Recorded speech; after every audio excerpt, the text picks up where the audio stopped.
आज हम लोग एक दूसरे टॉपिक ले रहे हैं कि the property of a matrix with respect to a determinant. क्योंकि हमको पता है कि सारे मैट्रिक्स के डिटरमिनेंट फाइंड नहीं होते, जो उन्हीं मैट्रिक्स के डिटरमिनेंट फाइंड होते हैं जो स्क्वायर मैट्रिक्स होते हैं। तो ऐसे मैट्रिक्स जो कि स्क्वायर मैट्रिक्स हो जिनके डिटरमिनेंट फाइंड हो, तो उनमें क्या इंटर रिलेशन होता है उसको हम लोग समझेंगे। तो हमने ऑलरेडी प्रीवियस क्लास में एक आपको थ्योरम बताया था कि A dot adjoint A that is equal to adjoint A dot A और that is equal to determinant of A into identity matrix। इसको मैंने प्रूव भी कराया था, ठीक है बच्चों। तो इसी कॉन्सेप्ट को हम यूज करते हैं। तो मान लीजिए फर्स्ट और लास्ट का रिलेशन लेते हैं, ठीक है।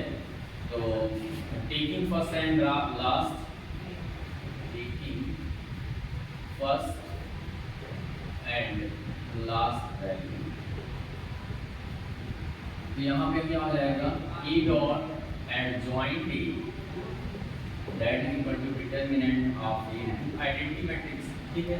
हम क्या करते हैं, दोनों तरफ A इनवर्स से क्या करते हैं, प्रोडक्ट ले लेते हैं।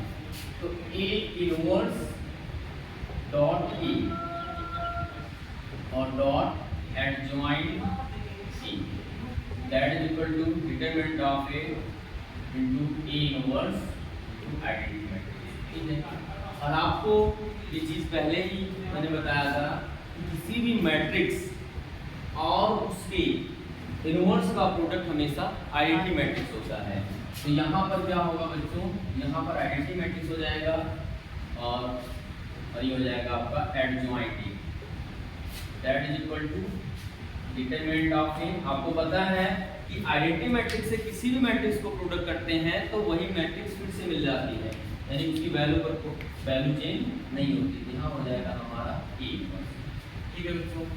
अब आपको ये पता है आइडेंटिटी मैट्रिक्स से प्रोडक्ट करेंगे तो वही मिलेगा। तो यहाँ पर क्या हो जाएगा, I डॉट एडजॉइंट A की वैल्यू क्या आएगी आपकी, एडजॉइंट A ही आ जाएगी।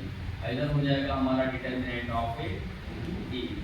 अब दोनों साइड को डिटरमिनेंट ऑफ A से डिवाइड कर देते हैं, तो हमारा क्या होगा, adjoint A upon determinant of A that is equal to A inverse. तो इसी तरह से चाहे हम फर्स्ट और लास्ट लें या सेकंड और लास्ट लें, पूरे जो यहाँ एक्सप्रेशन दिया है उसका अगर हम यूज करेंगे तो ये हमारा एक्सप्रेशन आएगा, ठीक है बच्चों। तो ये आपका एक फार्मूला डिराइव हुआ कि कैसे हम किसी मैट्रिक्स के एडजॉइंट मैट्रिक्स और डिटरमिनेंट के यूज के द्वारा उस मैट्रिक्स का A इनवर्स फाइंड कर सकते हैं। लेकिन ध्यान देना बच्चों, यहाँ पर जो मैट्रिक्स आपकी ये है वो क्या है, वो आपकी इन्वर्टिबल मैट्रिक्स होनी चाहिए, यानी उसका इनवर्स पॉसिबल हो। इनवर्स पॉसिबल कौन सी मैट्रिक्स का होता है, जिसका डिटरमिनेंट वैल्यू नॉन जीरो, जिसका डिटरमिनेंट वैल्यू नॉन जीरो यानी कि नॉन सिमिलर हो। मैंने इसको इस टॉपिक को पहले ही बताया है, वेयर डिटरमिनेंट ऑफ A ये जीरो नहीं होना चाहिए, क्योंकि अगर ये जीरो हो गया A इनवर्स पॉसिबल नहीं होगा।